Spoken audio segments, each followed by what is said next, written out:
Student দেখো type number 18 এই 87 number যে কোশ্চেনটা দেখো কি বলা হয়েছে, find the least number which point divided by 9, 8, 10 and 12 leaves a remainder of 3 in each case. তার মানে কি, সবথেকে ক্ষুদ্রতম সংখ্যাটি বার করো যেটা 9, 8, 10 এবং 12 দ্বারা যদি ভাগ করা হয়, প্রতি ক্ষেত্রে কি 3 ভাগশেষ থাকে।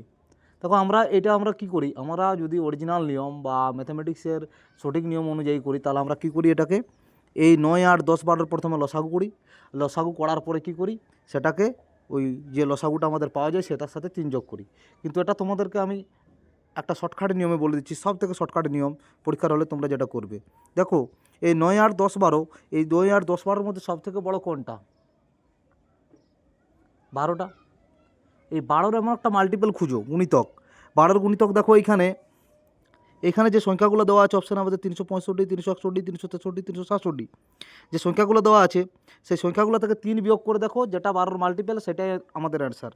দেখো বিয়োগ করে দেখো 365, 365কে যদি আমরা 3 বিয়োগ করি তাহলে 362, 362 কি 12 দ্বারা ভাগ যায়?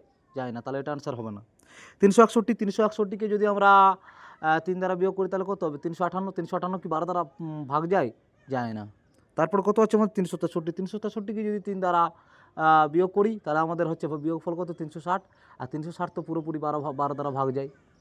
ঠিক আছে, তাহলে একটা আমাদের যাচ্ছে। আর 367কে যদি 3 দ্বারা বিয়োগ করি তাহলে 364, 364 কি 12 দ্বারা পুরোপুরি ভাগ যায়? যায় না। তাহলে 363কে 3 দ্বারা যদি আমরা বিয়োগ করি তাহলে বিয়োগফল হয় 360, এবং 360টা হচ্ছে কি 12 দ্বারা আমাদের পুরোপুরি ভাগ যাচ্ছে। তাহলে আমাদের রিকোয়ার্ড অ্যান্সার কত হবে? 363। ঠিক আছে, এটাই আমাদের শর্টকাট নিয়ম।